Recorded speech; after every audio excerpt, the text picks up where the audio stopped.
Hey fam, how's it going? Hi. We on watu wangu. It's been a minute, I know. Life hapo katikati and all that. But anyway, we are back. Today we are a bit different. Kama kawaida, this is the Chitchat. Yeah, so I've got guests today. Tuko wachache. But sisi ndio tuko. Sisi ndio tuko. And I'm hoping once I record this, so itabidi tena ni record tena. Manze kuna times nimerecord, tumeongea. Hakuna sauti. Ikawacha kurecord. Oh, bro. It's not happening. In Jesus' name. Yeah. One take. One take. I want to take manenos. So today the topic is very interesting. Sijui kama umekaa kwa kiti, sijui utakaa aje. But I think it's about time we talk about taboo topics. This is the Chitchat. Ogesh and Friends is the podcast. Is it a podcast really? I think Ogesh and Friends is just generally everything about me. It's not specific to a podcast because I felt that every time I speak about the 7 spheres of influence I was talking about, it's not, I don't know, for the normal person, it doesn't make sense. They're like, 7 spheres and all that. So anyway, it migrated to Ogesh and Friends so that it can be Incorporate. Yeah, and it's basically about friendship and beyond. Okay. Yeah, so yes, thank you for coming through. Asante sana. Sitasema vile kumeenda. We cannot. How dare we? We are here, that's what matters. Yeah. Awesome. So so tell us your names. Mine is Ogesh. I am Sheila. I believe I'm not new to this screens. So I'm still Sheila. Yeah.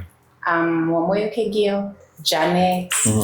Yeah, and I'm glad to be here. And this is just the beginning. Yeah. I'm really glad to be here. Tumepanga hii kitu for like a year now. So yeah, but at least I'm here. Janet. Akini balance. Yeah. Balance. Oh, you. It's not funny. It's not funny. Wacha mambo ni mingi.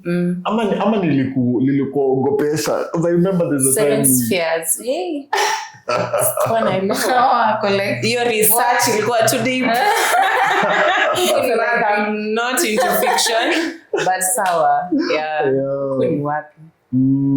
So anyway, today we are talking about a vital topic. Watu wa kanisa mujichunge. Please mujichunge masikio. Please take this with how do I say it? Take it vizuri. Usiende south sana nayo. But all the same, what is it you think about, or what is it that you think about when you hear the word sex? Yes, wewe hapo palimekaa hapo. What does it bring to your mind? Yeah, and so hebu jijibu kwanza, na ukijijibu hapo kuna subscribe button hapo kando. Subscribe ndio man to grow. Mnataka kuona umseba na aki prosper. Not me necessarily, but we want to see friendships prosper. We want to see vital topics spoken about. So muniambie, what do you think about it? Kama nianze Vile utataka. Mimi, the first thing that comes to my mind, we met in Cape Town, definitely. Yeah. And one of the people who did an awesome series was what's his name? He did a book called The Software of Sex. Yeah. I forget his name. Me too. It What's his name? It's so embarrassing. I because just remember he said that he used to serve in ACK or something. Yeah. now Yeah. it's interesting that there's a thing he used to run. It used to be called, was it Salt? And there were young guys from fresh from uni or from high school, because he used to do a lot of ministry outside school. And I'm sure people who are reading the software section, they're like, wow, what is this? Like a pussy who can be broken and tell you, hey, this is the situation. Yeah. So anyway, I haven't answered the question. What comes about me when I hear the word sex? Let me start. Bro, yeah. He's beating around the bush. Yeah, let me No, start. I'm thinking. No, let me start. As you think, as you beat around the bush. And don't judge, guys. But I mean, what comes into mind, honestly, that sex is of God and sex is good. Umechukua kitu nilikuwa nataka kusema. It is of It's God. not fair. And it is good.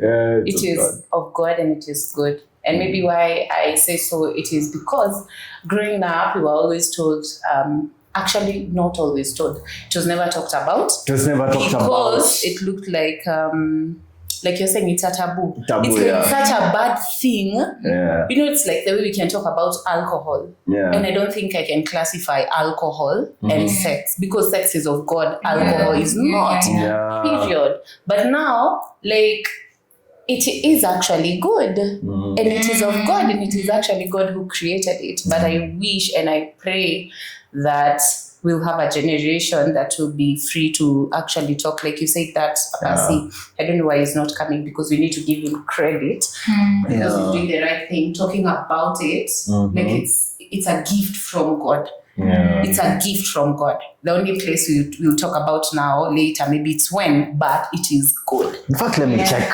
It is good. Yeah. It's actually very good. Yeah. You? First of all, I think about sex. Okay, basically, it's a form of intimacy. That's the thing that comes to mind. Okay, for the most part, based on how we have been raised, it's like, even like when you think about sex, you're already afraid of having a conversation around it. It's like we have been shunned from speaking about it so much to the point that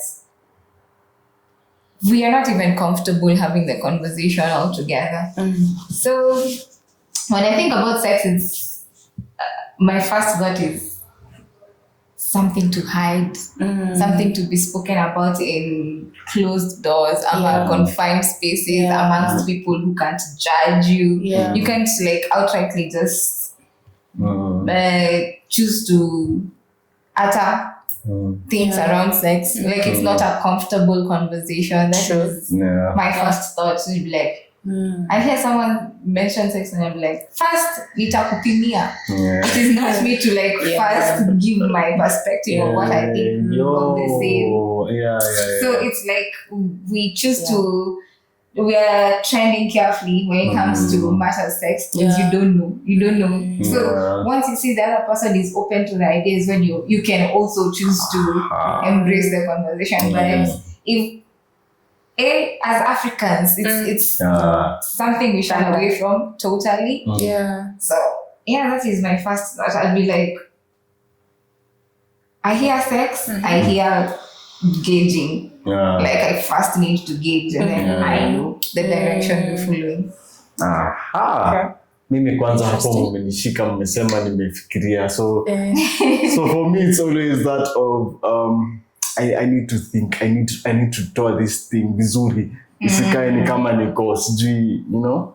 I'm sidelined. And for me it's a situation where most times I beat around the bush. And so like in my secret place, I'm like, hey man, am I really ready to talk about this topic? Once that by then, nikitoka kwa nyumba nimekuwa tu nikifikiria, yani I'll talk about, hey, have you ever been in a place where you've been told, you've been led to talk about? I just remembered something, so sorry. You have been led to talk about a topic and you fight it. Hey guys, I have fought this. Mujue tu nimeipigana nayo. I fought about it because generally in secular spaces, sex is spoken about like it's a common thing. Very openly, very it's an okay thing. Embraced. It's embraced. Huku pande ingine kidogo tu ukisikia hiyo topic kidogo inakuwa ngori. And for me, the name of the guy is called Kenaringo. Hey man. Kenaringo, pole. Receive your flowers. Yes. Pole, it's such a shame kwanza mimi tulisahau because I was under his feet for like 2 years. So you did the program you were talking about. You did. Nice. Yeah, and so here you are still afraid of talking about sex. Yo. The irony. And you have a training. But at the time, 2008, was the software of sex ready? I don't think so. Yeah. Maybe it would have been. But by the time I was leaving, it wasn't ready. But all the same, for me, opening up about it came from his point of view. Like he was so broken that I'd be like, yo, kwani mimi niko na shida gani yenye siwezi ongea kama yeye, Yeah, so I think that for me is very, very important that you can break something and it doesn't even look like it's broken. How he discusses it, it looks so normal. Other passes ukianza kuongea nao hizo shughuli ama hizo story, manze unaweza ombewa. True. That's how even if he claims to like be a modern pastor or whatever, the work pastors, they won't like truly delve into it and call it for what it is. Most of them will be like, hiyo kitu yenye mna which is never calling the spade a spade for Interesting. We mimi kwanza acha tu nikwambie me I have trauma. I have trauma. I don't. Janet. And I told you this is a very, very sensitive topic for me, but okay. Trauma. Let's talk about traumas. Traumas around sex. Mimi kwanza manzi sijui mutanipima shauri yenu. So it's a safe space. I used to have a cousin. Anaitwa Junior ukisikia hiki kitu nisamehe. Pole sana. Shida ya kujuana na watu wa podcast. Kidogo just example. Mimi nitatumia XYZ. Let's call him X. So Junior was older than me. And he had some CDs, a CD. And so he put it on DVD. How old were you? Compact disc. Yes, compact disc. Because CD. Okay, just to Wow.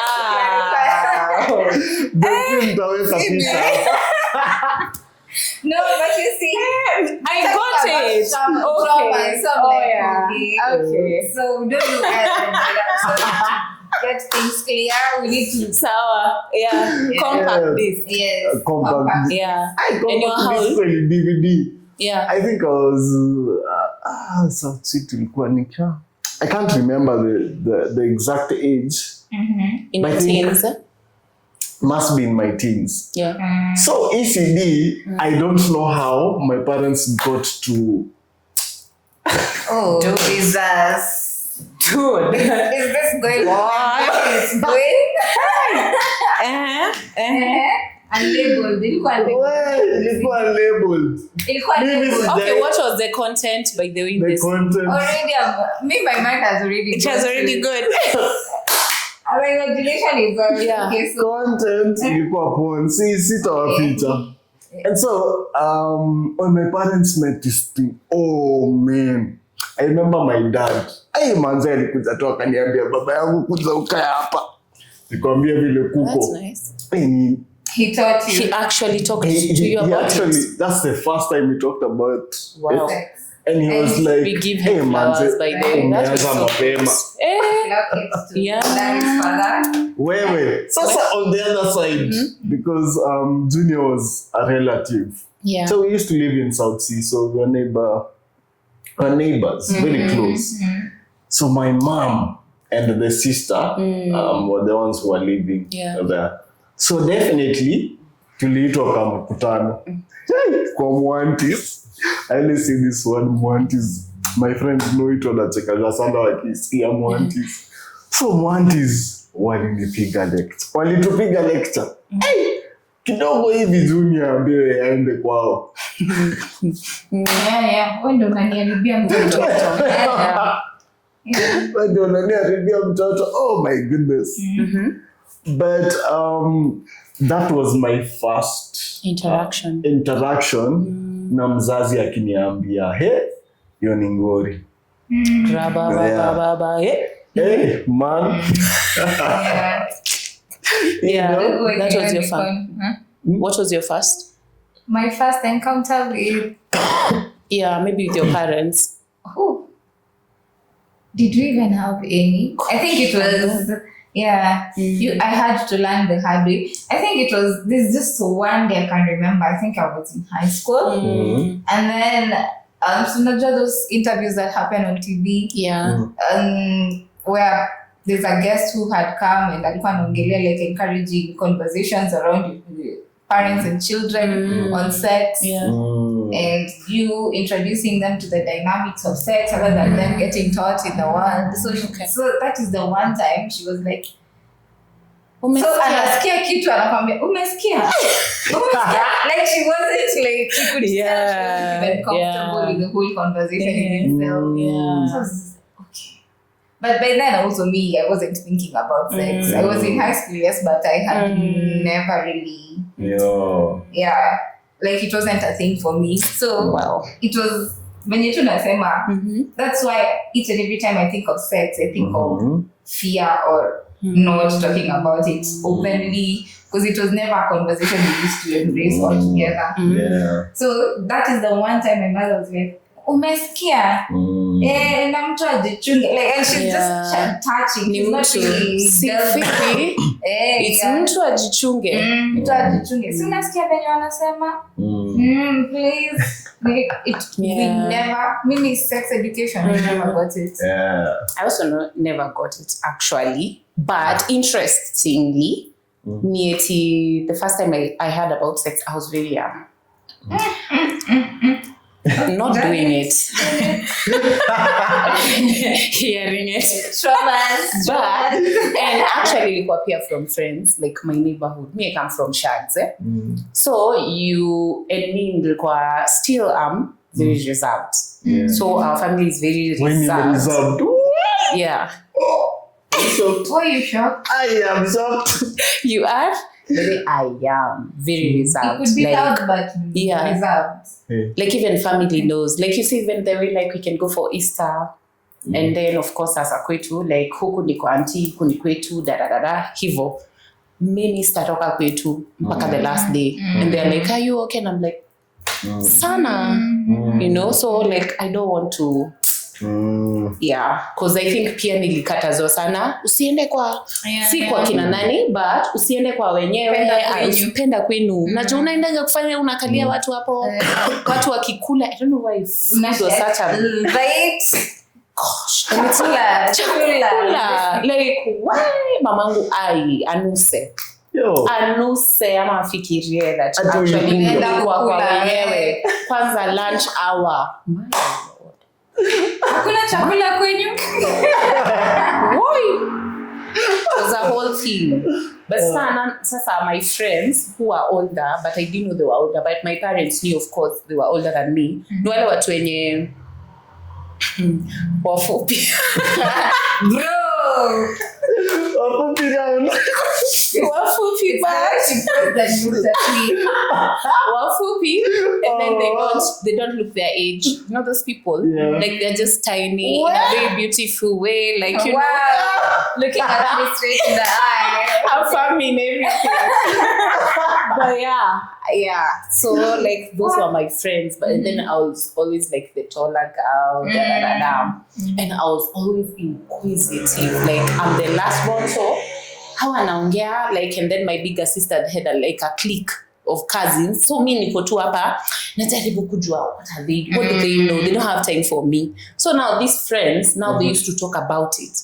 Yeah, they used to talk about it. So me niko hapo and they're laughing, and so na wanajua ni topic ufai kuongelelea. So I knew spoken about it.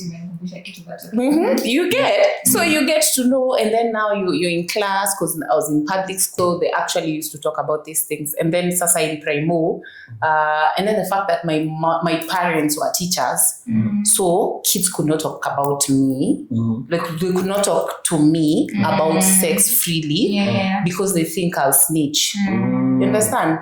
So I was always like, hakuna place na hii kitu naisikianga kwa neighborhood nikienda shule, then with their boyfriends, girlfriends. I never really understood that. And the first time actually when I was thinking about it yesterday, how when your child does something, even tells you, oh, you know, there's this girl, just like they exchange notes. Let me tell you right now, because now I have a son who is older and who is a pretty.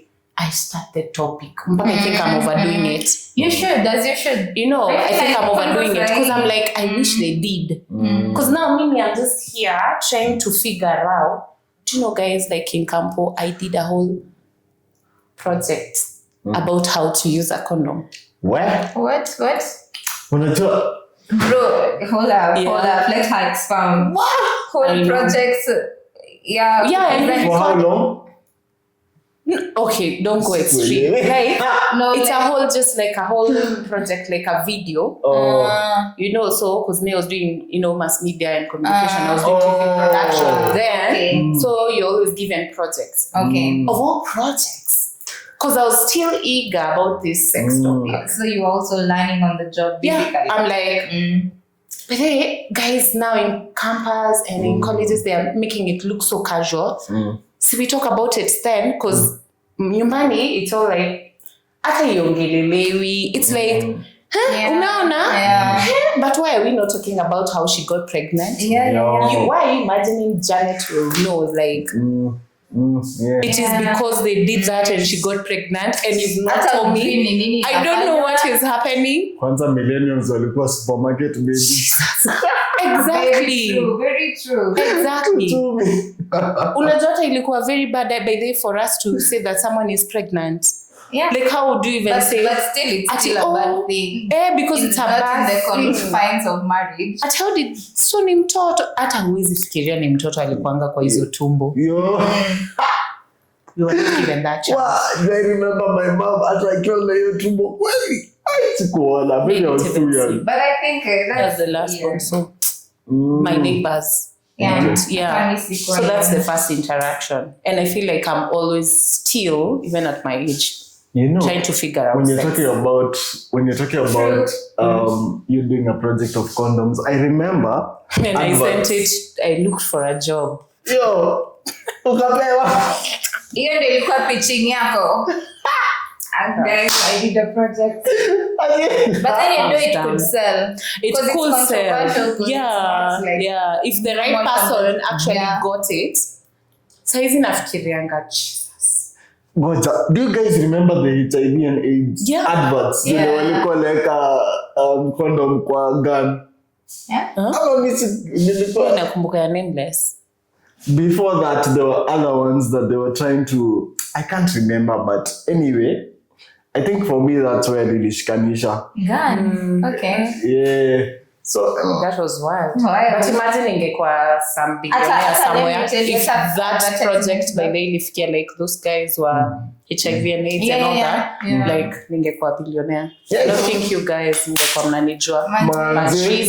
But Jesus knew. the plans of a man Yeah. is God. Someday we'll have this conversation. Yeah. And you did it with my boyfriend. Oh. Okay, we didn't like do it or No, I guess, but you get like how to like executing the project. yeah. So he's tearing it and how to use it. So What, Yeah, what but did you it- put it on? can I remember? Hey. Pretty graphic, you guys. But really, girl. Just curious. Just curious. But because even seeing the model Yeah. of a man's whatever. Okay, where am I? You. You see, this is the amount of trauma I have. I can't even say it You're making outside. me look so I feel crazy. What was I thinking? The first time I But actually encountered was with my workplace. Like I had never seen Oh, they talked about it?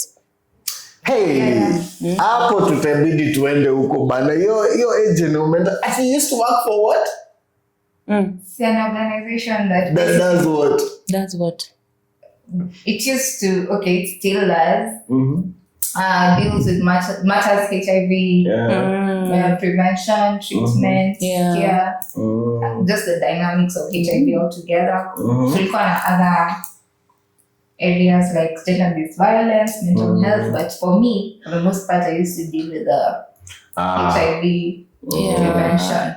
Yo. So of course, you had to learn about the dynamics of sex And altogether, protection and all that. protection, see the model, Yeah. know how to, yeah. Interesting. Now that is the first time when I could now speak about sex openly. Yeah. Interesting. That's And interesting. you can come and you to deep end from So- never talking about it to now talking about it all the time. Well, Lecturer. Ukakuwa lecturer sasa unawakalisha unawaambia ama how is it? Strong yeah. Mwalimu wa the teacher. But you know, that's No. very cool also, Yo. thinking about it. Yeah. Because I imagine you used to go to schools and all that. Not necessarily. Not necessarily. Wanaitikishangu hata kukuja about all those things. No. It's not. We never used to go to schools per se. Tulikuwa tuna deal na key populations, the people who in the society who are considered more susceptible to contracting the virus compared to others. So the general public and now the key populations, people like prostitutes, Christian content, men who have sex with men, Oh my goodness. people Baya. people who inject drugs, you see. Yo. So these are people who are considered, the chances of them contracting the virus are higher compared to someone who is just, Hey. Wow. from the general public. Do you think these cases have reached the church? What cases? Exactly. Yeah, like the gender-based violence. All the things that you have said. Men on men. Ina sound vibaya. Yeah, team men on men. What's that? What's wrong with you? I'm always to MSN. Yeah, those MSN. So that's okay. That's actually good. And what? Oh, MSM. men Who have sex with men. Oh, MSM. Interesting. okay. Yeah. So like Sasa ladies ni women ni WSW. Women see you're a lesbian. So say that like okay. okay, Yo. basically it's a whole bracket of the queer. The queer. And are we solving in this day and age? Are we solving that problem that we experienced? Like now, like the trauma, because all of us have spoken about a kind of trauma. Yeah. Like sasa now, the next generation. Kwanza mi Gen Z mnanishangaza. Mnaongelea tu hivi vitu openly. She's not a Gen Z. You're not. Like, Yeah. Gen Z. Tutaki kuwataja but Gen Z. Mnatusha vile mko open. Yeah. Yeah, but it's good. So like, are we, is the church, because the church is not the building. Yeah, it's the the church people. is us. Yeah. Are we doing something about it? Kwanza, I hope tukianza kuongelea hivi inakushika mahali, inakuchallenge. Yeah, so I'm hoping it's challenging you. Just starting this conversation like this, the goal is that you think about it and you see a solution for it. Yeah. Because most times I know people will say, just pray about it. No. Pray about it, but also what are you doing about it? What are you doing about it? Yeah, so my people perish for the lack of knowledge. So this knowledge is very important, and I wish we got it, because some of us, that's how we perished. But Jesus redeemed us. But you understand, because now why are you leaving us to? And it's the word of God. So I think the church should be the first people who are, or we should be the first people who actually talk about it openly, because we will talk about it. Is it yesterday we were talking about how if it's done in church, it will lead to life. Yeah. Because they will not tell you now, go and do it. It is very good. Yeah. Go and do it. You get it's like the way you're saying his Pastor Oringo. It's like the way he was teaching us, but he didn't make us want to do it that night. You understand? It made me respect sex and honor it as a gift from God, but with understanding. Can you imagine? That's why getting married, you've been told, like I always used to think about this. We always used to, when I was in the world, So I'm like, tell me why I would get married like to someone who has never done it. Like that one for me was a no-go zone, honestly, because it was made to look like it's a bad thing. Now I see it like a treasure, and I'm like, I wish I did. Exactly. And they're like, why is this? Like, sasa, and then because, you want, because of what the world again has taught you and has embraced, and you're wondering, now this church, I get a church boy. No, and now we wait. And then now, and then he's not able to do it. But you see, now, definitely it's a beautiful thing, because there's no one really. It's not like I can say like I have a master's in it, Yeah, don't. No one ever graduates. Unapata accolade for being. In fact, the more you do it, the more it's like you devalue yourself outside of marriage. Yeah. It's like So I feel like the moment the church embraces it, and then speaks about it openly, itatupatia like there's that ni reverse psychology ama what is it? Kitu yenye umekatazwa ndio kitu yenye unataka kufanya. So if the church is willing to embrace the conversation altogether, it's not like you're trying to figure out a puzzle all by yourself, because at times in most cases curiosity ya kwenda kufigure out ndio tufanyanga we go the whole mile. Something that if you had gotten the information and you treat it with the respect that is needed, it's not like you're oblivious, you're not blind to what happens in the whole spectrum, but you know the information, but it is for a certain confine, and you're not curious enough to find it for yourself, because you already know it's no longer a secret for you. It's something you're looking forward to. Even for the marriage. And it's funny, have you ever heard of those couples where and we are saying the challenges. We are saying all these things to just try and talk about the challenges that the church make also us go through. You understand? If they don't embrace it, have you heard of those couples where they've waited beautifully and then they go for honeymoon until nothing happens? Actually, Canary spoke about that exact. I think I also heard of a story. There's a married couple. The girl was a virgin. The man was also a virgin. So, but they've had stories around it. Yeah. From, of course, kama you've not been having sex, and these are ways these conversations get to you, but you don't really have an understanding of what it is, because at the end of the day, it's hearsay. And people will always put ideas that maybe are realistic, or maybe you went and visited a porn site and then you got to learn from it. This is not a reality. We're not monsters, my friend. For the most part, people won't execute whatever it is that we see on pornography when it comes to pornography. So the girl amefika hajai ambiwa, so anaambiwa how the act is supposed to be done. She's not ready for it. The man is it's sad, by the way. It's going down. It's going down. But the lady is just like, no, it's not happening. It's not. Because her mind was fed that sex is a bad thing. Demonized. Exactly, demonized. So why are you telling me, even if now it looks like it's the right time, how do I now reverse this mind to accept that this actually is good? Because, Bado, you've been demonizing it for the rest of my life. You've never embraced it. Now I'm supposed to do it. It's like a switch. Now that you're married, automatically. And it's a one-night thing. You're supposed to be alone. Now I need to know how I switch on and off. I anything kuhusu like bro.